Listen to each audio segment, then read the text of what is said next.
All right, beautiful, divine goddess. I know you've traveled from far to be at the Global Woman Summit. Tell me a little bit about yourself and why you're here. My name is Emily Todd, and I'm here to support my best friend, Desiree, as a keynote speaker. And I come from the land of Miami in the United States, and I'm a business coach to heart-led service providers. I support them to unfuck their marketing. Because healers and service providers, these star seeds, these light workers are so gifted at what they do. When it comes to marketing, sometimes they have a hard time translating the magic, the bigness. Yeah. What is she talking about?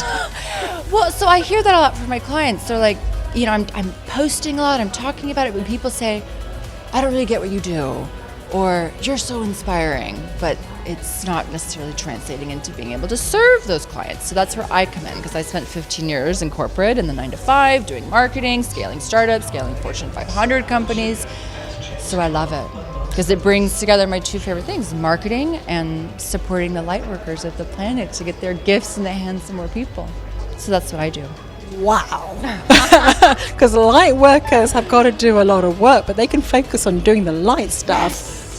And you figure out how to translate that, how to translate their magic into something the world can understand. Because marketing is this skill, it's not God-given or inherited. It really takes work, and I want them focused on healing the planet. So I can help them with their marketing so they can focus on what the planet needs them for. So this is bold. This is big vision. It feels big for me. Here we are in London by the Houses of Parliament in Big Ben, where, there's been many revolutions that have been initiated there. And we're here celebrating the feminine being unleashed for a marathon 4 days. And you've flown in for the US. Flown in. What does the feminine mean for you, and how has it guided your journey? The feminine to me is my creative, wild, just life force energy that has all these ideas. And it's just where I create, where I come up with my vision, where I really tap into my intuition as well to how I want to support a client. And then my masculine, it's interesting, Justin's just talking about this, is more where I bring in the structure and how we're going to execute it. Because my feminine can be a little wild. She's like this big ocean. She's like, we love the feminine. We love her, but without some structure, it's like a river. She flows best with some boundaries. So without the boundaries, she's a little all over the place, not necessarily executing, not necessarily moving forward. She's just kind of spiraling in her ideas and her vision. So my feminine force is the fire, it's the ignition, but my masculine is what moves us forward, keeps us sane. Has it been a journey to get that balance? Yes, because I come from a 9-to-5, hustle, grind, corporate tech world. I was only in my masculine. I was very regimented, and we do this and that. So building my own business has been interesting, of learning to balance the two, because being in my feminine in the 9-to-5 wasn't necessarily celebrated. There wasn't really space for it. So when I came into my business, I was very just in my masculine and just very in my mind. And so even right now, that's my growth edge of how can I really allow that part of myself to be here? Because I know the bigness of my vision, where I'm going. I can't just be in my masculine. Now you've seeded it, the bigness of the vision. Tell us, what's the next step for you? I just want to continue to make this impact and scale my business, impact more light workers, but from a place of sustainability, from a place of me not burning out, because I've done that, I've lived that life in the 9-to-5. So right now I'm really in how do I scale this, but not in a way where it's ooh, money, ooh, big funnels, but really how can I remove myself as the bottleneck? Because right now it feels like my ego is we have to be all in everyone's business, all up in their marketing, but that's bottlenecks it, because there's only so many hours in the day. So right now I'm really in how do I build these systems and processes to just, here, this is what you do, so I don't have to be in everything. Just make it here, you a self-paced course or something like that. But my ego has been very no, we gotta be one-on-one with everyone. So right now, that's how do we scale it? Make it sustainable, remove the bottleneck. I love the way you say it because, burnout is a big thing in the masculine paradigm. Push, push, push, push. Yeah. But the way you're embodying it is that feminine grace and looking for what is the idea beyond the idea and allowing that to flow in. Yeah, and I come from a culture in my 9 to 5 days where burnout was very celebrated. It was a badge of honor. It meant you were such a hard worker. Oh my God, I'm so tired. I'm so exhausted. I worked 40 hours today. Have you heard? 40 hours in 24 hours.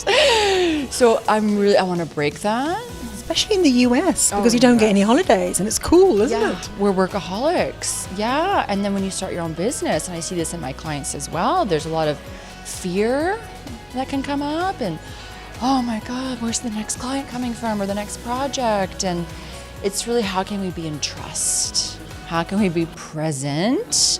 Because I also see this too, and it happened for myself, I see it with my clients, we can lose touch with the why, with the vision, why we started the business. And the mind can go right into, what's the next achievement? What's the next thing we're gonna do? And we don't feel how far we've come. We don't feel the journey. We're just so busy with getting to the next thing. So that's a big part of medicine that I'm taking myself right now, is how can I be really present to the magic? And we try present to the magic. Present to the magic, instead of trying to get to the top of the mountain. It's like fall in love with the climb. So it's just, the entrepreneurial journey is so magnificent, but it's hard. There's a lot of trigger, there's a lot of fear, but how can we be with both of those? The excitement and beauty of what you're creating, and the fear and the terror that can sometimes happen for your inner child when you're building your business. So there's a lot to balance. It takes a lot of guts to run your own business, especially when you look at the stats around failed businesses. So it's amazing. I can feel it.